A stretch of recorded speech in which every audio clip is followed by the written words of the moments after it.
ஏற்ற காலத்திலே உன் தேசத்திலே மழை பெய்யவும் நீ கைட்டு செய்யும் வேலைகளை எல்லாம் ஆசீர்வதிக்கவும் கர்த்தர் உனக்கு நமது நல்ல பொக்கிஷசாலையாகிய வானத்தை திறப்பார். நீ அநேகம் ஜாதிகளுக்கு கடன் கொடுப்பாய், நீயோ கடன் வாங்காதிருப்பாய். அல்லேலூயா. கர்த்தருடைய ஆவியான அந்த காலவெளியில் நமக்கு கொடுத்த இந்த மாதத்தில் நம்ம கொடுத்த வாக்குத்தத்தம், கரங்களை தட்டி இந்த வார்த்தையை கர்த்தர் மகிமைப்படுத்தும்படி நாம் கரங்களை தட்டுவோம். அல்லேலூயா. ஏற்ற காலத்திலே உன் தேசத்திலே மழை பெய்யவும். இந்த காலத்தில் ஏற்ற காலத்திலே கர்த்தர் நம்முடைய தேசத்திலே மழையை பெய்ய பண்ணுவார். ஹல்லேலூயா, ஹல்லேலூயா, ஹல்லேலூயா. ஏற்ற காலம் என்பது நமக்கு எப்போது தேவை இருக்கிறதோ, எது நமக்கு தேவையான நேரமாக இருக்கிறதோ, எந்த நேரத்தில் நமக்கு எது தேவையோ அந்த நேரத்தில் அதை கர்த்தர் நமக்கு கொடுப்பது தான் ஏற்ற காலம். அல்லேலூயா. அதை நமக்கு கொடுப்பது தான் ஏற்ற காலம். ஆண்டவர் எப்போதுமே தம்முடைய ஆசீர்வாதத்தை தேவையில்லாமல் அவர் நமக்கு கொடுக்கவே மாட்டார். அல்லேலூயா. அவர் தம்முடைய ஆசீர்வாதத்தை நமக்கு எப்பொழுது அது தேவையோ அப்பொழுது அந்த நேரத்தில் அவர் நமக்கு கொடுக்க வல்லமையில் அவர் ஆக இருக்கிறார். அல்லேலூயா. அதான் ஏற்ற காலம். ஆண்டவர் சொல்றாரு, நீ கேளுங்கள், அப்பொழுது உங்களுக்கு கொடுக்கப்படும், தட்டுங்கள் உங்களுக்கு திறக்கப்படும். நீ கேட்கும்போது நான் கொடுப்பேன், அதுதான் ஏற்ற காலம். அல்லேலூயா. நீ கேட்கும்போது நான் கொடுப்பேன், நீ கேட்கும்போது நான் அதை கொடுப்பேன். அந்த காலத்தில் அது உனக்கு மிகுந்த பிரயோஜனத்தை கொடுக்கும். அந்த காலத்தில் அது மிகுந்த பலனை உனக்கு கொடுக்கும் என்று கர்த்தர் சொல்லுகிறார். அது ஏற்ற காலம். ஆண்டவருக்கு நமக்கு எல்லா நேரங்களிலுமே அவசரமாகத்தான் இருக்கும். ஹல்லேலூயா. நம்முடைய தேவைகள் எல்லாம் அவசரமாக இருக்கும், நம்முடைய காரியங்கள்லாம் அவசரமாக இருக்கும். கர்த்தர் இதை இப்பொழுது எனக்கு கொடுத்து விட்டால் அது நன்றாக இருக்கும் என்று நாம் நினைப்போம். அது ஆண்டவர் சொல்றாரு, அவருடைய சமூகத்தில், அவருடைய பரலோகத்தில் அவர் ஒரு காலத்தை நிர்ணயித்திருக்கிறார். அந்த காலத்தில் நிச்சயமாகவே பலன் தரக்கூடிய ஆசீர்வாதத்தை கர்த்தர் நமக்கு அவர் கொடுப்பார். அல்லேலூயா. பலன் தரக்கூடிய ஆசீர்வாதத்தை. ஏற்ற காலம் என்பது பலன் தரக்கூடிய காலம். எந்த காலத்தில் விதைக்கணும்? விதைக்க ஒரு காலம் உண்டு, அறுக்க ஒரு காலம் உண்டு, நடுவதற்கு ஒரு காலம் உண்டு. ஆண்டவர் சொல்றாரு, விதைக்க வேண்டிய காலத்தில் விதைக்கவும், அறுக்க வேண்டிய காலத்தில் நான் அறுக்கவும், நீ அறுவடை செய்ய வேண்டிய காலத்தில் உனக்கு நான் மிகுந்த தானியத்தை கொடுக்கவும், நீ விதைக்கும் போது உனக்கு நான் தானியத்தை கொடுக்கும். விதைக்கிறவனுக்கு விதையையும் புசிக்கிறவனுக்கு ஆகாரத்தையும் கொடுக்கிற அந்த வல்லமையில தேவன், நீ ஏற்ற காலத்தை, உனக்கு எந்த ஏற்ற காலம் என்று எனக்கு தெரியும், அந்த காலத்தில் நானும் அதை உனக்கு கொடுத்து ஏராளமாய் உன்னை நான் ஆசீர்வதிப்பேன். அப்பொழுது நான் கொடுக்குற ஆசீர்வாதம் அது உனக்கு மிகுந்த பலனை கொடுக்கும். ஹல்லேலூயா. அது உனக்கு என்ன செய்யும்? மிகுந்த பலனை கொடுக்கும். விதைக்கிற காலத்திலே நாம் விதைக்க வேண்டும். விதைக்கிற காலத்தில் நாம் விதைக்கும் பொழுது அது பலனை கொடுக்கிறதாக இருக்கிறது. அந்த விதைக்க முடியாத காலத்தில் நாம் விதைக்கும் போது அது மிகுந்த பலனை கொடுக்காது. ஆண்டவர் சொல்றாரு, 100க்கு 100 பலனை உனக்கு நான் கொடுக்க வேண்டுமானால் நான் நிர்ணயித்த அந்த காலத்திலே நிச்சயமாகவே அது உனக்கு நடக்கும் என்று கர்த்தர் சொல்கிறார். ஹல்லேலூயா. ஏற்ற காலத்திலே உன் தேசத்திலே மழை பெய்யும். ஆமென். ஹல்லேலூயா. ஆண்டவர் சொல்றாரு, ஐயோ இப்போ மழை இருக்குமா? நாம் நினைக்கலாம், இப்போ எனக்கு இந்த ஆசீர்வாதத்தை கொடுத்தா எனக்கு ரொம்ப நல்லா இருக்கும், இப்போ எனக்கு இந்த பணத்தை கொடுத்தா நல்லா இருக்கும், இப்போ எனக்கு இந்த வீட்டை கொடுத்தா நல்லா இருக்கும், இப்போ எனக்கு இந்த காலத்தை கொடுத்தா நல்லாக இருக்கும் என்று நாம் நினைத்து கொண்டு இருக்கலாம். ஆண்டவர் சொல்றாரு, ஏற்ற வேளையில் எல்லாவற்றையும் நன்மையாக உன் வாழ்க்கையில் நான் செய்து முடிக்கிற வல்லமையில் தேவன். அல்லேலூயா. நான் செய்து முடிப்பேன், ஏனென்றால் உன்னை நான் நடத்தி கொண்டு இருக்கிறேன். கர்த்தரே உன் மேய்ப்பர். கர்த்தர் என்றைக்கு நாம் மேய்ப்பராக நாம் ஏற்றுக்கொண்டோமோ அப்பொழுது கர்த்தர் நம்மை அவர் நடத்த ஆரம்பிக்கிறார். அல்லேலூயா.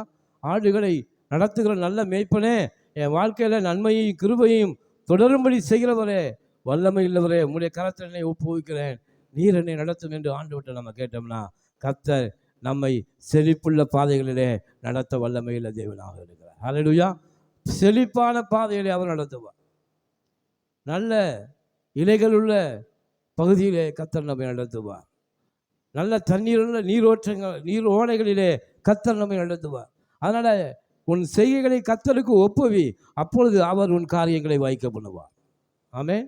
உன் செய்கைகளை யாருக்கு ஒப்பிக்கணும்? கர்த்தர்கிட்ட நாம் ஒப்புவிக்க வேண்டும். அப்பொழுது நம்முடைய காரியங்களை அவர் ஏற்ற வழியிலே எல்லாவற்றையும் செய்து நமக்கு அதை வாய்க்க பண்ணுகிற வல்லமையுள்ள தேவனாக இருக்கிறார். ஹல்லேலூயா. ஆண்டவர் சொல்றார், ஏற்ற வேளையிலே உனக்கு எதையெல்லாம் நன்மையான காரியங்களை நான் உனக்கு தர வேண்டுமோ அந்த நன்மையான காரியங்களை நான் உனக்கு தருவேன் என்று கர்த்தர் நிச்சயமாக சொல்லுகிறார். ஏற்ற காலத்தில் உன் தேசத்திலே மழை பெய்யவும் நீ கையிட்டு செய்யும் வேலைகளை எல்லாம் ஆசீர்வதிக்கவும். ஆண்டவர் சொல்றாரு, நீ செய்கிற வேலைகளை எல்லாம் நான் என்ன செய்வேன்? ஆசீர்வதிப்பேன். ஆண்டவர் சொல்றார், உன் கையின் பிரயாசங்களை நான் என்ன செய்வேன்? ஆசீர்வதிப்பேன். நீ எங்கெல்லாம் கை வைத்து வேலையை செய்கிறாயோ அந்த வேலைகளெல்லாம் பரிபூர்ணமான ஆசீர்வாதம் உனக்கு உண்டாயிருக்கும். ஆமென். பரிபூர்ணமான ஆசீர்வாதம் உனக்கு உண்டாயிருக்கும். உன் கரங்களில் இருந்து ஆசீர்வாதத்தை நான் கட்டளையிடுவேன் என்று கர்த்தர் சொல்லுகிறார். நீ கையிட்டு செய்யும் வேலைகளிலே நீங்கள் பார்க்கிற வேலைகள், அது பிஸ்னஸாக இருந்தாலும் வேலைகளாக இருந்தாலும், அந்த வேலையிலே இந்த மாதத்தில் கர்த்தர் ஒரு செழிப்பை உங்களுக்கு கர்த்தர் கட்டளையிடுவார். ஹல்லேலூயா. கர்த்தர் ஒரு ஆசீர்வாதத்தை உங்களுக்கு கட்டளையிடுவார். அந்த வேலைகளிலே ஒரு சமாதானத்தை தேவன் கட்டளையிடுவார். அந்த வேலைகளிலே உங்களுக்கு நன்மை உண்டாகும்படி கர்த்தர் செய்வார். அதான் உன் கையின் பிரயாசங்கள். நீ கையிட்டு செய்கிற எந்த வேலையாக இருந்தாலும் அந்த வேலையில் இந்த மாதத்தில் ஒரு பெருக்கத்தை நான் கொடுப்பேன் என்று கர்த்தர் சொல்லுகிறார். ஹல்லேலூயா. ஒரு பெருக்கத்தை நீ காண்பாய், 100 மடங்கு ஆசீர்வாதத்தை நீ அறுவடை செய்வாய் என்று கர்த்தர் சொல்றார். ஹல்லேலூயா. அப்போ ஏற்ற காலத்தில் நம்முடைய தேசத்தில் மழை பெஞ்சா கர்த்தர் நாம் செய்கிற எல்லா வேலைகளிலும் ஆசீர்வாதத்தை அவர் கொடுக்க வல்லமை உள்ளவர். ஹல்லேலூயா. நீ கையிட்டு சேரும் வேலையெல்லாம் ஆசீர்வதிக்கவும் கர்த்தர் உனக்கு தமது நல்ல பொக்கிஷ சாலையாகிய வானத்தை திறப்பார். அன்பு தேவனுடைய பிள்ளைகளே, நீங்கள் செய்கிற எந்த வேலையாக பூமியில் இருந்தாலும் அந்த வேலைக்கான பலனை கர்த்தர் வானத்திலிருந்து உங்களுக்கு அனுப்பாவிட்டால் நீங்கள் எதையும் பெற்றுக்கொள்ள முடியாது. என்ன செய்ய முடியாது? பெற்றுக்கொள்ள முடியாது. ஏனென்றால் வேதம் தெளிவாக சொல்லுகிறது, நன்மையான எந்த ஈவும் பூரணமான எந்த வரமும் பரத்திலிருந்தே உண்டாகி அந்த ஜோதிகள் பிதாவிடத்திலிருந்தே நமக்கு என்ன செய்கிறது? வருகிறது என்று தெளிவாக வேதம் சொல்கிறது. அப்போ நாம் செய்கிற எல்லா வேலைகளிலும், நாம் செய்கிற பிரயாசங்கள் எல்லாவற்றிலும் கர்த்தர் நம்மை ஆசீர்வதிக்கும்படி தமது நல்ல பொக்கிஷ சாலையாகிய வானத்தை தேவன் நமக்காக என்ன செய்வார்? திறப்பார். ஏன்னா நமக்கு வழிகள் எல்லாம் எங்கேருந்து வருது? பிதாவிடத்திலிருந்து வருகிறது. நமக்கு அங்கே வழி திறக்கும் போது தான் இங்கே ஆசீர்வாதம் நமக்கு கடந்து வருகிறது. தேவன் தமது பொக்கிஷ சாலையாகிய வானத்தை, வானம் என்பது என்ன? தேவனுடைய சிங்காசனம். தேவனிடத்திலிருந்து நமக்கு ஒத்தாசை அவர் அனுப்புவார். அவர் தம்முடைய பிள்ளைகளுக்கு என்ன செய்கிறாரு? அங்கேருந்து தான் அனுப்புவார். ஏனென்றால் கர்த்தர் நம்மை எங்கேருந்து இயக்கி கொண்டு இருக்கிறார்? பரலோகத்திலிருந்து கர்த்தர் நம்மை இயக்கி கொண்டு இருக்கிறார். அங்கே இருந்து அவர் நம்மை பார்த்து கொண்டு இருக்கிறார், எல்ரோயி. அப்போ அங்கே தேவன் நம்முடைய பூமியிலே நாம் செய்கிற எல்லா வேலைகளிலும் பலனை கர்த்தர் அங்கே நன்மையான ஈவுகளாக நமக்கு தேவன் பரலோகத்திலிருந்து அனுப்பி கொண்டே இருக்கிறார். ஹல்லேலூயா. பாருங்க, நீ கையிட்டு செய்யும்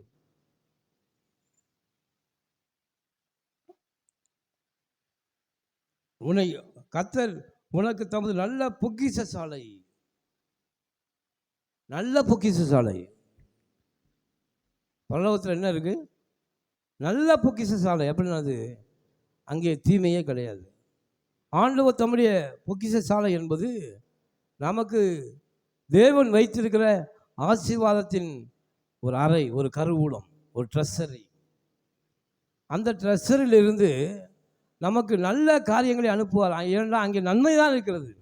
நன்மை தவிர வேறு ஒன்றுமே இல்லை. தேவனிடத்திலிருந்து நமக்கு ஆசீர்வாதம் வானத்திலிருந்து வருதுன்னா, நாம் நினைக்கலாம் நம்ம இந்த பூமியில் நாம் பண்ணுகிற எல்லா பிரயாசங்களுக்கும் இந்த பூமியிலேருந்து தான் நமக்கு ஆசீர்வாதம் வருது. நம் வேலை பார்க்குற அந்த முதலாளி தான் நம்மை ஆசீர்வதிக்கிறாரு. நாம் ஒரு கம்பெனியில் வேலை, கம்பெனி தான் நம்மை ஆசீர்வதிக்கிறது.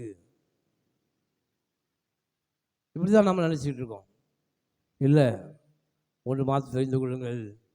ஆண்டவர் நீங்கள் எங்கே வேலை பார்த்தாலும், எந்த சூழ்நிலையில் எங்கே இருந்தாலும், ஆண்டவர் தமது பொக்கிஷ வானத்தை திறக்கும்போது தான் அவருடைய ஆசீர்வாதம் உங்களுக்கு கடந்து வருகிறது. அல்லேலூயா. அவர் தான் நமக்கு பூமியில் எஜமான்களை ஏற்படுத்தி இருக்கிறார். நமக்கு யார் எஜமானாக இருக்கணுங்களும் யார் தீர்மானித்திருக்கா? அவர் தான் தீர்மானித்திருக்கிறார். நாம் எங்கே வேலை பார்க்கிறோம் என்று அவர் தீர்மானித்திருக்கிறார். எங்கே நமக்கு ஆசீர்வாதம் வரும் என்று அவர் தீர்மானித்திருக்கிறார். அந்த தீர்மானத்தின்படி நாம் வேலை செய்து கொண்டிருக்கிறோம். அப்பொழுது கர்த்தர் நன்மையான ஈவுகளை தேவன் பரத்திலிருந்து நமக்கு அனுப்பி கொண்டே இருக்கிறார். அல்லேலூயா. இது யாருக்கு? கர்த்தருடைய பிள்ளைகளுக்காக தேவன் அனுப்புகிறார். ஏனென்றால் கர்த்தர் கொடுக்கிற ஒவ்வொரு ஆசீர்வாதமும் அது நன்மையானதாக இருக்கிறது. ஏனென்றால் வானத்தின் பொக்கிஷ சாலை எப்படின்னா நன்மைகளால் நிறைந்திருக்கிறது. என்ன நிறைஞ்சிருக்கு? நன்மைகளால் நிறைந்திருக்கிறது. தேவன்கிட்ட நன்மை தான் இருக்கு. அவர் நன்மை செய்கிறவராகவே சுற்றி தெரிந்தார். அவரிடத்தில் கேடு ஒன்றும் இல்லை. அதனால தான் கர்த்தரை விசுவாசிக்கிறவர்கள் ஒரு நாளும் வெட்கப்பட்டு போவதில்லை. ஏன்னா ஆண்டவர் நம்மை தண்டிக்கிற தேவன் அல்ல, பனிஷ் பண்ணுற தேவன் அல்ல, இருக்கிறத பிடுங்கிட்டு நம்மளை விடுற தேவன் அல்ல. அவர் எப்போதும் நன்மையை அனுப்பி கொண்டே இருக்கிற தேவன். ஏனென்றால் அவரிடத்தில் நன்மை தான் இருக்கிறது. நன்மையான எந்த ஈவும் பூர்ணமான எந்த வரமும் பரத்திலிருந்தே உண்டாகிறது. அல்லேலூயா. அதனால தான் நம்முடைய எல்லா கையின் பிரயாசங்களிலும் நாம் பூமியில் செய்கிற எந்த வேலையாக இருந்தாலும் முதலாவது தேவனுடைய ராஜ்யத்தையும் அவருடைய நீதியையும் தேடுங்கள். அப்பொழுது அவர் உங்களை என்ன செய்வார்? பெருக பண்ணுவார். ஏனென்றால் நமக்கு எஜமான்களாக ஏற்படுத்தின யார் இருக்காங்கன்னா அது கர்த்தர் ஏற்படுத்தினவர். வேலைக்காரரின் கண்கள் எஜமானுடைய கரத்தை நோக்கி இருக்குமா போல நாம் எப்போதும் அவருடைய கரத்தையே நோக்கி இருக்க வேண்டும். இந்த பூமியிலே நாம் செய்கிற எல்லா வேலைகளுக்கான பிரயாசத்தை நாம் வேலை பார்க்க அந்த ஓனர் கொடுக்கல, கர்த்தரே நமக்கு கொடுக்குறாரு. அதனால தான் அவருடைய கரத்தை நோக்கி பார்க்கணும். ஆண்டவரே, எனக்கு நான் இந்த வேலையில் இருக்க வேண்டுமா? இதை விட பெரிய வேலைக்கு போக வேண்டுமா? எல்லாவற்றையும் நீரே செய்கிறீர். எனக்கு ஏற்ற வேலையில் எனக்கு என் தேசத்தில் மழையை பெய்ய பண்ணுகிற வல்லமையில் தேவன் நீங்கள் தான். நம்முடைய ஜெபம்லாம் இப்படி தான் இருக்கணும். நீங்கள் தான் என்னை இயக்கி கொண்டு இருக்கிறீர்கள். என்னை ஆசீர்வாதத்துக்கு நேராக நடத்தி கொண்டு போகிற தேவன் நீங்கள் தான். ஏன்னா நீங்கள் தான் எங்களை மேய்ப்பராக இருக்கீங்க. புல் இடங்களிலும் அமர்ந்த தண்ணீரிலும் என்னை நடத்தி கொண்டு போகிற தேவனே, எனக்கு ஆசீர்வாதத்தை கட்டளிடுகிறவரே, உங்களுடைய கரங்களை என்னை ஒப்புவிக்கிறேன். கர்த்தர் நல்லதுங்கப்பா. உங்களுடைய நல்ல பொக்கிஷ சாலை ஆகிய வானத்தை எனக்காக திறங்க. அதிலிருந்து என் நன்மைகளை எனக்கு அனுப்பி கொண்டே இருங்க. ஹல்லேலூயா. அது கண்கள் திறக்கப்பட்டவன் விளம்புவதாவது. நாம் உலகத்தார் எல்லாம் யாரை பிரியப்படுத்த பார்ப்பாங்க? முதலாளியை பிரியப்படுத்த பார்ப்பாங்க. தனக்கு யார் உதவி செய்கிறார்களோ அவர்களை பிரியப்படுத்த பார்ப்பார்கள். தனக்கு நன்மை செய்கிற முதலாளியை பிரியப்படுத்த பார்ப்பாங்க. அவர்களிடத்திலிருந்து தயவை நாடுவார்கள். ஆனால் ஆண்டவர் சொல்றாரு, கர்த்தருடைய பிள்ளைகளாக நாம் ஒரு நாளும் நாம் மனிதரை பிரியப்படுத்துவர்களாக அல்ல, கர்த்தரை பிரியப்படுத்துவர்களாக இருக்க வேண்டும். ஹல்லேலூயா. ஏனென்றால் நமக்கு என்ன விசுவாசம்? கர்த்தரே எனக்கு நல்ல பொக்கிஷ வானத்தை திறக்கிற வல்லமையுள்ள தேவன். அவரை எனக்கு நன்மையான ஈவுகளை கொடுக்க முடியும். உலகம் நமக்கு தீமையையும் கொடுக்கும், நன்மையும் கொடுக்கும். ஆனால் என் தேவனாகிய கர்த்தர் என்னை வழிநடத்தி கொண்டு போகிறவர். எனக்கு தமது நல்ல பொக்கிஷ ஆகிய வானத்தை அவர் திறப்பார். ஹல்லேலூயா. அவர் எனக்காக நன்மைகளை வைத்திருக்கிறார். அவரிடத்தில் தீமை ஒன்றுமே இல்லை. அவர் பாவத்தை பார்க்காத சுத்த கண்ணர். அவரிடத்தில் எந்த தீமையும் இல்லை. அதனால தான் கர்த்தரை தேடுகிறவர்களுக்கு ஒரு நன்மை குறையப்படாது. என்னென்னா, ஏன் அதை அந்த வார்த்தை சொல்லப்பட்டிருக்குன்னா, கர்த்தர்கிட்ட நாம் தேடும்போது அவற்றை எது இருக்கோ அதைத்தான் அவர் கொடுப்பார். ஹல்லேலூயா. கர்த்தர்கிட்ட யோபு என்ன சொன்னான்? அவரிடமிருந்து நன்மையை பெற்ற நான் தீமையையும் பெற வேண்டாமோ? எவ்வளோ பெரிய பொய்யை சொல்கிறான் பாருங்க. யோபுவை தண்டித்தது யார்? பிசாசு தான் அவனை சோதித்து அவன்கிட்ட இருக்கிறதையெல்லாம் பிடுங்கிட்டு போனான். ஆனால் ஆண்டவர் என்ன சொன்னார்? அவன்கிட்ட எல்லாத்தையும் எடுத்துக்க, சோதனை பண்ணிக்க, அவன் ஜீவனை மாத்திரம் என்ன செய்யாத, நீ எடுக்காத. ஏனென்றால் நன்மையை தருகிற தேவன், நம்மீது அக்கறை உள்ள தேவன், எப்போதும் நமக்கு நன்மையை தான் கொடுப்பார். ஹல்லேலூயா. அதனால தான் ஆண்டவர் கடைசியில் பார்க்குறோம், யோபுவை தன் முன் இருந்த நிலைமையை பார்க்கணும், பின் நிலைமையிலே இரட்டத்தனையான ஆசீர்வாதத்தை அவனுக்கு கொடுத்தார். ஹல்லேலூயா. ஏன்னா தேவனை நாம் 100% நம்பலாம். ஏன்னா அவற்றை நாம் கேட்கும்போது, அவர் சமூகத்தை நாம் தட்டும்போது, அவரிடத்தில் நாம் எப்பொழுதெல்லாம் விண்ணப்பம் பண்ணுகிறோமோ, அவரிடத்தில் எப்பொழுதெல்லாம் ஜெபிக்கிறோமோ, எப்பொழுதெல்லாம் அவரை விசுவாசிக்கிறோமோ, எப்பொழுதெல்லாம் அவரை தேடுகிறோமோ, அப்பொழுதெல்லாம் தேவன் அவரிடமிருந்து எதை இருக்கோ அதைத்தான் அவர் கொடுப்பார். ஹல்லேலூயா. அநேக சமயங்களில் கர்த்தர் நம்மை தண்டித்து விட்டார், கர்த்தர் நம்மை சோதிக்கிறார். பிசாசு தான் சோதிப்பான். யோபு நாம் பார்க்குறோம், பிசாசு தான் யாரா யோபுவை சோதித்தான். ஆண்டவர் ஒரு நாளும் சோதிக்கிற தேவன் அல்ல. நாம் ஆண்டவருக்கு அடிமை அல்ல. அடிமையை தான் என்ன செய்வாங்க, சோதித்து பார்ப்பாங்க. இவன் நல்லவனா கெட்டவனா என்று அடிமையை தான் சோதித்து பார்ப்பாங்க. அடிமையை தான் வேலை வாங்குவார்கள், கஷ்டப்படுத்துவார்கள். ஆனால் நாம் அடிமை அல்ல. நியாயப்பிரமாணத்தின்படி ஒரு நாளிலே தேவனுக்கு அடிமையாக இருந்தோம். ஆனால் இப்பொழுது இயேசுவின் ரத்த புதிய உடன்படிக்கைப்படி நாம் தேவனுடைய பிள்ளைகளாக இருக்கிறோம். ஹல்லேலூயா. அதனால தான் தேவன் தமது நல்ல பொக்கிஷலையாகிய வானத்தை நமக்காக ஒரு திறப்பார். ஹல்லேலூயா. அதனால தான் யார்கிட்ட நம்ம கேட்கணுமோ அவர்கிட்ட கேட்கணும். கேளுங்கள், கேட்கிறவன் எவனும் பெற்றுக்கொள்வான். ஆண்டவர்கிட்ட நீங்கள் எதை கேட்டீங்கன்னா கண்டிப்பாக அது ஒரு நாளே நடக்குங்க. அது மாற்றமே கிடையாது. கொஞ்சம் காலதாமதமாகலாம். அது ஆண்டவர் சொல்றாரு, கேளுங்கள், அப்பொழுது எவன்லாம் கேட்குறானோ அவனுக்கெல்லாம் நான் கொடுப்பேன், நிச்சயமாகவே நான் கொடுப்பேன். அதில் மாற்றமே இல்லை. அதனால தான் நன்மையான தேவனிடத்தில் நாம் விண்ணப்பம் பண்ண வேண்டும். அவற்றை எது இருக்கோ, ஒரு பொருளை வாங்க போகிறோம்னா அந்த பொருள் எங்கே இருக்கோ அங்கே போய் தான் என்ன செய்வோம், அந்த கடையில் தான் அந்த பொருள் இருக்கும், வேறு எங்கேயும் அது கிடைக்காதுங்க. அப்படின்னா எங்கே போய் வாங்குவோம்? அந்த கடையில் தான் போய் வாங்குவோம். ஆனால் நன்மைகளும் கிருபைகளும் இரக்கங்களும் ஆசீர்வாதங்களும் யார்கிட்ட இருக்குது? பரலோகத்தின் தேவனாகிய அந்த தேவன்கிட்ட தான் இருக்குது. அதனால தான் அவற்றை நாம் விண்ணப்பம் பண்ணும்போது, அவரிடம் நாம் கேட்கும்போது நன்மையான ஈவுகளை கர்த்தர் நமக்கு தருகிறார். ஹல்லேலூயா. தமது நல்ல பொக்கிஷமான வானத்தை கர்த்தர் நமக்காக என்ன செய்கிறார்? அவர் திறக்கிறார். ஏன்னா அவற்றை நல்ல பொக்கிஷால தான் இருக்குது. பரலோகத்தை தீமை என்றே ஒன்று இல்லை. ஹல்லேலூயா. ஏன்னால் இருளே அங்கே கிடையாது. இருளின் அதிகாரம் அங்கே செயல்படாது. அங்கே தேவனே ஒளியாக இருக்கிறார். சூரியன் கூட கிடையாது, சந்திரனும் இல்லை. அங்கே வெளிச்சம், தேவனே வெளிச்சமாக இருக்கிறார். வெளிச்சம் என்பது தேவனுடைய வார்த்தை. அந்த வார்த்தை தான் நமக்கு அங்கே ஆளுகை செய்கிறது.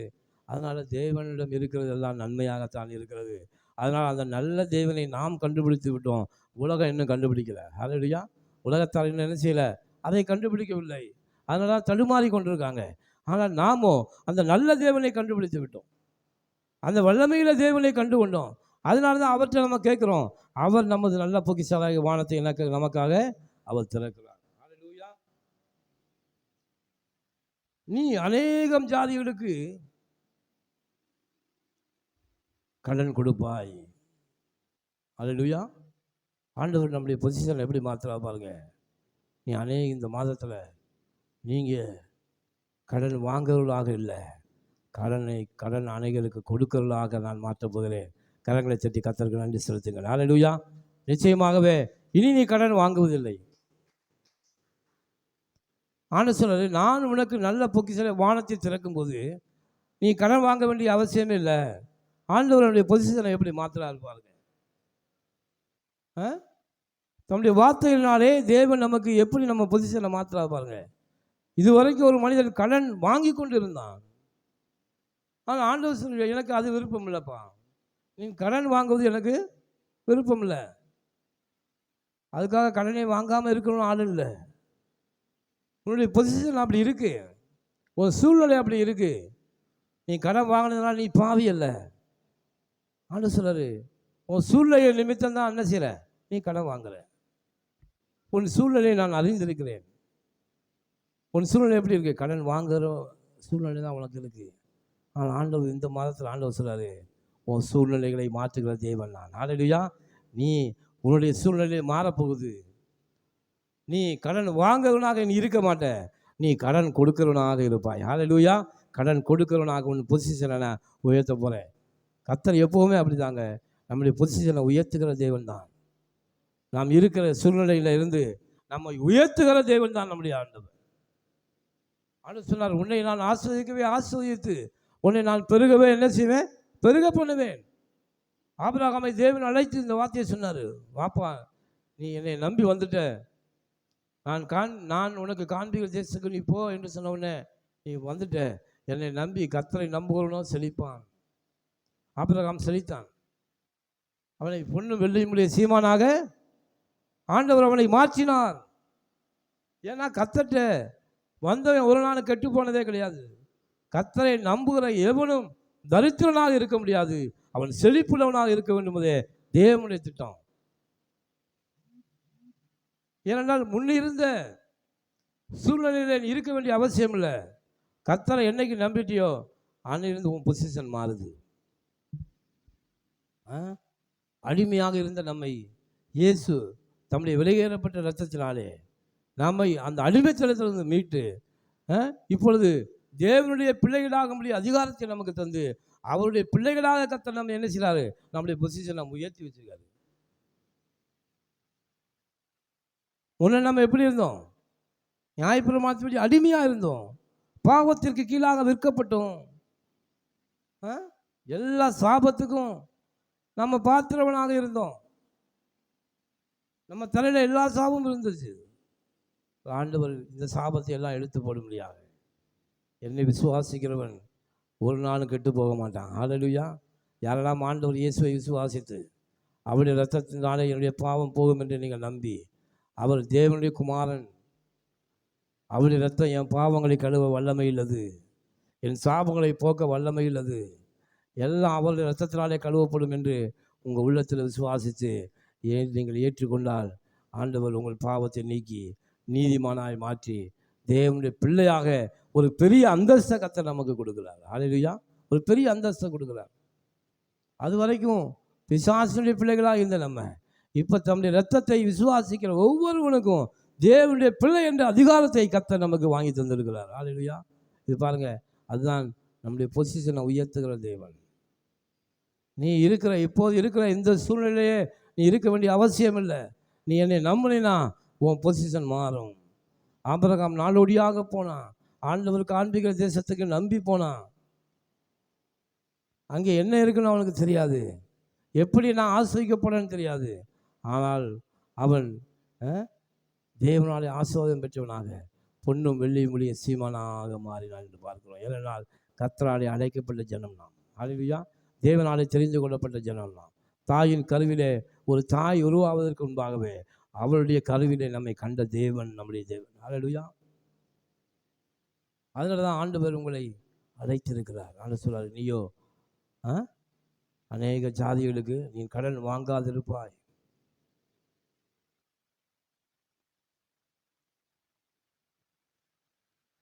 நீ அநேக ஜாதிகளுக்கு என்ன செய்வாய்? கடன் கொடுக்க போகிறா. கடன் கொடுக்க போகிற, நீங்கள் கொடுக்க போகிறீங்க. யாராவது உலகத்தில் பார்த்தா என்னடா நேற்று வரைக்கும் காசு இல்லை பணம் இல்லைன்னு கடன் வாங்கிட்டு இருந்தாங்க நம்மள்கிட்ட, இன்றைக்கி நம்மள்கிட்டே வந்து கேட்குறாங்க, உங்களுக்கு ஏதாவது தேவையா, நான் தரேன் என்று சொல்லாங்களே. இந்த மாற்றம் எப்படி வந்தது இவர்களுக்குள்ள? இந்த மாற்றம் எப்படி வந்தது? இவர்கள் கர்த்தரால் ஆசீர்வாதப்பட்ட சந்ததி. ஹல்லேலூயா. நம்முடைய பொசிஷன் அப்படி மாறணும். அதற்காக நாம் பிரயாசப்பட வேண்டும். அதற்காக நாம் ஆண்டவர் சொன்ன இந்த வார்த்தைக்காக நாம் பிரயாசப்படணும். நம்முடைய ஒத்துழைப்பு மிகவும் அவசியம். ஆண்டவர் இந்த வார்த்தையை நம்ம கொடுத்துட்டாரே, நாம் எந்த அளவுக்கு கூடுமான மட்டும் கடன் வாங்காது இருப்போம். நம்முடைய வாழ்க்கை தரத்தை எந்த அளவுக்கு உயர்த்த நம்மால் முடியுமோ அதளவுக்கு உயர்த்தி ஆண்டவர் வார்த்தையை நாமும் பாதி, ஆண்டவர் பாதி செஞ்சால் நாமும் பாதி செய்யணும். ஆண்டவர் நம்மை ஆசீர்வதிக்கும் போது அநேகருக்கு நாம் கொடுக்கணும். ஹல்லேலூயா. அநேகருக்கு என்ன செய்யணும்? கடன் கொடுக்க வேண்டும். ஆண்டவர் சொல்ல கடன் கொடுக்கணும். நீ கடன் வாங்கணும், வாங்கி கொண்டிருந்த சூழ்நிலையை மாறு. ஆண்டவர்கிட்ட நம்ம ஒப்பு கொடுக்கலாம். அல்லது ஆண்டவரே, நான் கடன் வாங்காதபடிக்கு என் சூழ்நிலையை மாற்றுங்க. நான் உங்களுடைய வார்த்தைக்கு கீழ்ப்படுகிறேன். நான் கடன் வாங்க மாட்டேன். நான் உங்களுடைய பிள்ளையாக இருக்கிறேன். அனைவருக்கு இனி நான் கொடுக்குறவனாக என்னை மாற்றுங்க. ஆண்டவர்கிட்ட நம்ம ஒரு பொருத்தனையை கூட செய்யலாம்.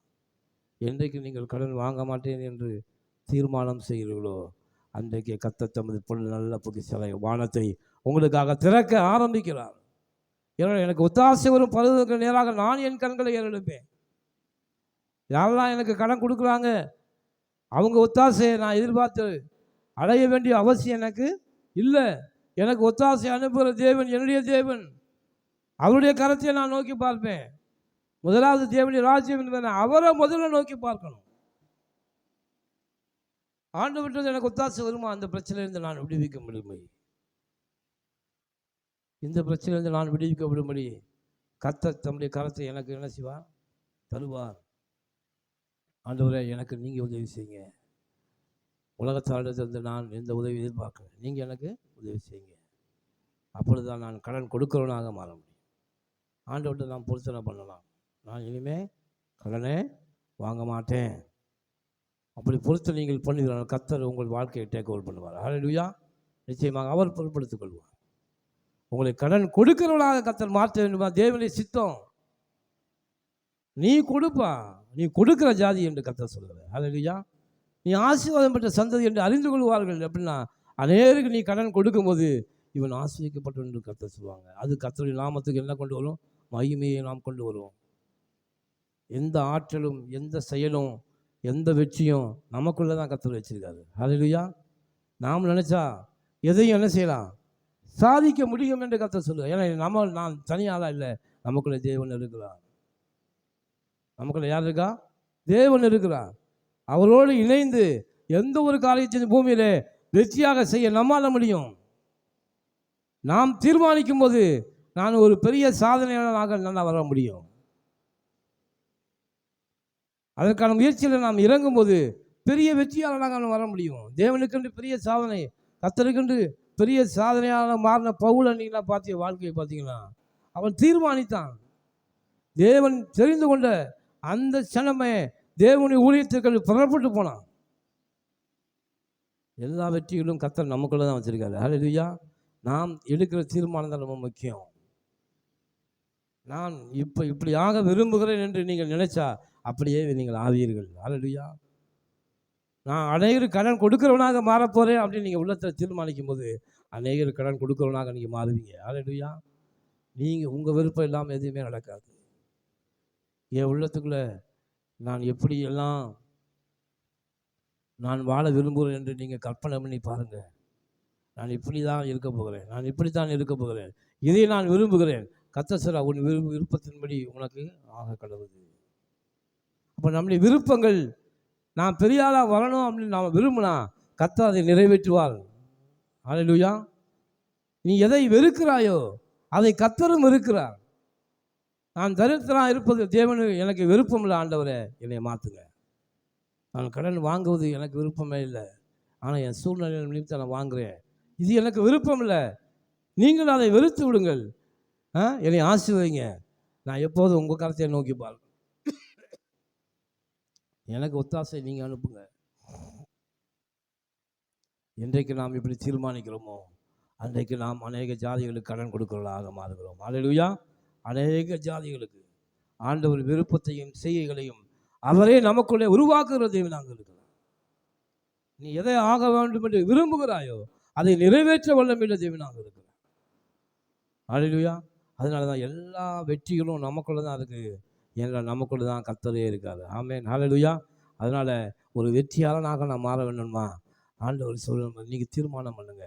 ஆண்டவரே, நான் அநேக ஜாதிகளுக்கு கடன் கொடுக்க போகிறேன். ஆமென். கடன் கொடுக்க போகிறேன். கடன் வாங்குவதை நான் சிந்திக்க மாட்டேன். யாரிடம் வாங்குவது என்று நான் சிந்திக்க மாட்டேன். யாருக்கு நான் கொடுக்க வேண்டும் என்று நான் சிந்திக்கிறேன். ஹல்லேலூயா. இப்படி நீங்கள் மாறும்போது கர்த்தர் உங்கள் விருப்பத்தை ஆண்டவருக்கு அந்த பர்திமையை கொண்டு வந்து ஆண்டவர் கேட்குறாரு, ஐயா எனக்கு கண் பார்வை வேண்டும். ஆண்டவர் சொல்றாரு, நான் கண் பார்வை கொடுக்க என்னால் முடியும் என்று நீ விசுவாசிக்கிறாயா? விசுவாசிக்கிறேன் ஆண்டவரே, உங்களால் எனக்கு பார்வையை கொடுக்க முடியும்.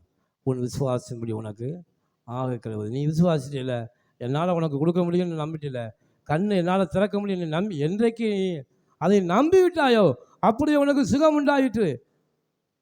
கண்ணை தொட்டு அது கண்ணு திறந்துருச்சு. உன் விசுவாசத்தின்படி உனக்கு ஆக கிடவுது. அதனால தான் நாம் அநேக சமயங்களே நம்முடைய ஆசீர்வாதத்தை நாம் விரும்பவில்லை. எதை நாம் விரும்புகிறோமோ அதை நிறைவேற்றுகிற தேவன். நான் அப்படி ஆகணும்னு விரும்பலை. அநேக சமயங்களில் ஆசீர்வாதிக்கப்பட வேண்டும் என்று விரும்புகிறீங்க. அதே சமயம் சாபத்தோடு இருக்க நான் விரும்பவில்லை என்று நீங்கள் ஒரு நாளும் சொல்லலாம். ஆண்டவர்கிட்ட நான் பிரச்சனைகளோடு இருக்க விரும்பவில்லை ஆண்டவரே, கடன்காரனாக இருக்க நான் விரும்பவில்லை, இந்த சாபத்தோடு இருக்க நான் விரும்பவில்லை, இந்த பிரச்சனையோடு இருக்க விரும்பவில்லை, குறைகளோடு இருக்க நான் விரும்பவில்லை என்று தேவனிடம் அறிக்கை செய்யுங்கள். ஆண்டவர் அந்த நீங்கள் எதை வெறுக்கிறீர்களோ அந்த காரியத்தை உங்களுக்கு இந்த ஆண்டவர் வெறுத்து விடுவார், ஒதுக்கி விடுவார். ஹல்லேலூயா. அப்பொழுது ஆசீர்வாதம் தன்னாலயத்தை உங்களை தேக்கி ஓடி வரும். ஹல்லேலூயா. அதனால தான் நாம் விரும்புகிற ஆசீர்வாதத்தை கர்த்தர் கொடுக்குறாரு. ஆனால் அதை விட நாம் வெறுக்காமல் இருக்கிற சாபங்கள் நம்மை மேற்கொண்டே இருக்கு. காரணம் நாம் வெறுக்கலை, பிரச்சனையா நாமே மனசுக்குள்ளே வச்சுக்கிட்டு ஆசைப்பட்டுக்கிட்டே இருக்கோம். ஐயோ எனக்கு அது இல்லை இல்லைன்னு சொல்லிக்கிட்டே இருக்கோம், பிரச்சனைன்னு சொல்லிக்கிட்டே இருக்கோம். ஆனால் என்றாவது தேவ சமூகத்தில், ஆண்டவரே இந்த பிரச்சனையை நான் வெறுக்கிறேன், என் வாழ்க்கையில் நீ வரக்கூடாது, இந்த சூழ்நிலையை நான் வெறுக்கிறேன், இதை என்னை விட்டு எடுத்து போடுங்க அப்படின்னு நீங்கள் சமூகத்தில் தேவன்கிட்ட என்னைக்கா அறிக்கை பண்ணியிருக்கீங்களா? ஆசீர்வாதத்தை விரும்புகிற நீங்கள் சாபத்தை வெறுக்க வேண்டும் என்று கர்த்தர் சொல்கிறார். ஹல்லேலூயா. அறிக்கை செய்யுங்க. ஆண்டவரே, உமக்கு பிரியமில்லாத எந்த ஒரு கிரியைகளும், எனக்கு பிரியமில்லாத இந்த கிரியைகளும் என் வாழ்க்கையில் என்ன செய்யக்கூடாது, இருக்கக்கூடாது, அதை நான் வெறுக்கிறேன்னு சொல்லுங்கள். கர்த்தர் அதை வெறுத்து உங்களை விட்டு ஒதுக்கி விடுவார். ஹல்லேலூயா. அதனால் அன்பு தேவனுடைய பிள்ளைகளே, ஆண்டு நீங்கள் விரும்புங்க. நான் அநேக ஜாதிகளுக்கு கடன் கொடுக்க போகிறேன், இனி கடன் வாங்குகிறவனாக நான் ஒரு நாளும் இருக்கக்கூடாது ஆண்டவரே, அதை நான் வெறுக்கிறேன்னு சொல்லுங்கள். என்றைக்கு நீங்கள் வெறுக்கிறீர்களோ அப்பொழுது அந்த பிரச்சனை எங்களை விட்டு ஓடி போகும். ஆமென். அதனால தான் கர்த்தர் கொடுத்த இந்த மாத வாக்குத்தத்தம், ஆண்டவர் பேசின காரியம், ஏற்ற காலத்திலே உன் தேசத்திலே மழை பெய்யும். ஏற்ற காலத்திலே நம்முடைய தேசத்திலே மழை பெய்யும். நீ கையிட்டு செய்யும் வேலைகள் எல்லாம் ஆசீர்வாதம் உண்டாயிருக்கும். கர்த்தர் உனக்கு தமது நல்ல பொக்கிஷசாலை ஆகிய வானத்தை திறப்பார். நீ அநேகம் ஜாதிகள் கடன் கொடுப்பாய், கடன் வாங்காதிருப்பாய். ஹல்லேலூயா. ஹல்லேலூயா. இந்த வார்த்தையின்படி இந்த மாதம் முழுவதும் ஜெபியுங்கள். கர்த்தர் உங்களை ஆசீர்வதித்து உயர்த்த வல்லமையுள்ளவராக இருக்கிறார். கண்களை மூடி ஜெபிப்போம். சர்வ வல்லமையுள்ள ஆண்டவரே, பரலோகத்தின் தேவனை நாங்கள் உம்மை துதிக்கிறோம். ஆசீர்வதிக்கப்பட்ட இந்த மாதத்தின் முதல் நாளிலே தேவரீர் எங்களுக்கு ஆலோசனைகளாய் பேசின வார்த்தைகளுக்கு எங்கள் காதுகளை திறந்து வைத்திருக்கிறோம். காதுள்ளவன் கேட்க கடவன், கேட்கிற எவனும் பெற்றுக்கொள்கிறான். ஹல்லேலூயா. ஆண்டவரே, நீர் எங்களோடு பேசின நல்ல வார்த்தைகளுக்காக நன்றி. எங்களுக்கு ஏற்ற வேளையிலே, ஏற்ற காலத்தில் எங்கள் தேசத்தில் மழை பெய்யும்படி ஒரு ஆசீர்வாத மழையை தேவன் எங்களுக்கு நீர் கொடுக்க வேண்டும் நாங்கள் ஜெபிக்கிறோம் ஐயா. இந்த வார்த்தையின்படி இந்த வாழ்க்கையில் நாங்கள் ஆசீர்வதிங்க ஆண்டவரே. நீங்கள் கொடுத்த இந்த வாக்குத்தத்தத்தின்படி இந்த மாதம் முழுவதும் எங்கள் வாழ்க்கையை நீங்கள் ஆசீர்வதிக்க வேண்டும் ஜெபிக்கிறோம். நீ வெறுக்கிற, நாங்கள் வெறுக்கிற அந்த கடன் பிரச்சனையை நீங்களும் வெறுத்து விடுங்க. அதை எங்கள் வாழ்க்கையில் எடுத்து போடுங்க. நாங்கள் அநேகருக்கு கடன் கொடுக்கிற ஜாதி என்று நாங்கள் அறிக்கையிடுவோம். நாங்கள் கொடுக்கிறவங்க ஆண்டவரே, நாங்கள் உம்முடைய பிள்ளைகள் ஆண்டவரே, வானத்தையும் பூமியை உண்டாக்கின ஐஸ்வர்ய சம்பளனுடைய பிள்ளைகளாக நாங்கள் இருக்கிறோம். அதனால நாங்கள் கடன் கொடுக்குறவங்க, வாங்குகிற அடிமைகள் அல்ல. கடன் வாங்கினவன் கடன் கொடுத்தவனுக்கு அடிமை என்று வேதம் சொல்கிறது. ஆண்டவர் சொல்றாரு, நீ அடிமை அல்ல, இனி நீ சுயாதீனனாக இருக்கிறாய். இந்த பூமியில் யாருக்கும் அடிமையாக இருக்காதீங்க. ஒரே ஒரு காரியத்துக்கு அநேகர் அடிமையாக இருக்காங்க. கடன் வாங்கினவன் கடன் கொடுத்தவனுக்கு அடிமையாக இருக்கிறான். இந்த அடிமைத்தனத்தை கூட நீங்கள் உங்கள் வாழ்க்கையிலிருந்து வெறுத்து விடுங்கள். அப்பொழுது இந்த அடிமைத்தனத்தின் முகம் உங்களை பாதிக்காது. நீங்கள் சுயாதீனாய் அழைக்கப்பட்டிருக்கிறீர்கள். ஹல்லேலூயா. ஒரு விடுதலையா வெற்றியுள்ளவர்களாய் கர்த்தர் உங்களை அழைத்திருக்கலாம். ஆண்டவரே, ஒரு வெற்றியுள்ள வாழ்க்கை கர்த்தர் எங்களுக்கு கொடுத்து எங்களை ஆசீர்வதிக்கணும்னு ஜெபிக்கிறோம் ஐயா. இந்த மாதத்தில் நாங்கள் செய்கிற வேலைகள் எல்லாவற்றிலும் மிகுந்த பலனை 100 மடங்கு ஆசீர்வாதத்தை கர்த்தர் கொடுங்க. எங்களுக்கு கர்த்தரின் மேய்ப்பர் ஒரு குறையும் இல்லை என்று சொல்லுகிற அளவுக்கு I shall not be in want, எனக்கு தேவை என்று ஒன்று இல்லை, ஏன்னா எனக்கு ஏராளம் இருக்கிறது என்று நான் அறிக்கை செய்கிற அளவுக்கு எங்கள் வாழ்க்கையில் செழிப்பை அனுப்புங்க, பொருளாதாரத்தை அனுப்புங்க, ஆசீர்வாதத்தை அனுப்புங்க. நிறைவாக இருக்கட்டும், என் களஞ்சியங்கள் பூர்ணமாய் நிரம்பும், ஒரு நாளைகளில் திராட்சரசம் புரண்டு ஓடும் என்று சொன்ன வார்த்தையின்படி நாங்கள் பிள்ளைகளை ஆசீர்வதிக்கிறோம் ஆண்டவரே. பெருக்கங்கள் உண்டாகட்டும் ஆண்டவரே. நாங்கள் வெறுக்கிறோம், கடன் வாங்குவதை வெறுக்கிறோம், கடன் வாங்குவதை நாங்கள் வெறுக்கிறோம் ஆண்டவரே. நீங்கள் எங்கள் வாழ்க்கை வெறுத்து போடுங்க, ஆசீர்வாதத்தை நிரப்புங்க, தேவைகள் எல்லாம் சந்திக்கப்படும்படி உங்கள் பொக்கிஷாலை வானத்தை திறங்க, உங்கள் பொக்கிஷாலை இருக்கிற நன்மைகளை எங்களுக்காக அனுப்புங்க ஆண்டவரே. அனுப்பி எங்களை ஆசீர்வதிங்க. இந்த மாதம் முழுவதும் நன்மையும் கிருபையும் எங்களை தொடரட்டும், ஆசீர்வாதங்களும் பெருக்கங்களும் எங்களை தொடரட்டும். கர்த்தர் எங்களை தொடர்ந்து நடத்துகிறார்கள். ஆசீர்வதிங்க ஆண்டவரே. வந்த பிள்ளைகள் ஒவ்வொருவரையும் இயேசுவின் நாமத்தில் இந்த வார்த்தையின்படி ஆசீர்வதிக்கிறோம். இந்த மாதம் முழுவதும் கர்த்தர் இந்த வார்த்தையின்படி ஆசீர்வதித்து பெருக்கங்களை கொடுத்து கர்த்தர் பலப்படுத்த வேண்டும் நாங்கள் ஜெபிக்கிறோம். சரீரத்தில் சுகத்தையும் படைத்து ஆரோக்கியத்தை கொடுங்க. இந்த இடத்துல கடந்து வராத பிள்ளைகள் ஒவ்வொருவரையும் கூட நாங்கள் ஆசீர்வதிக்கிறோம். கர்த்தர்களை பலப்படுத்தி கிருபையை மூடிக்கொள்ளுங்க. அப்பா, அழிவு கொடுக்குறேன், கர்த்தர் நடத்துங்க. பேசின வார்த்தைகளுக்காக நன்றி. எல்லாத்தையும்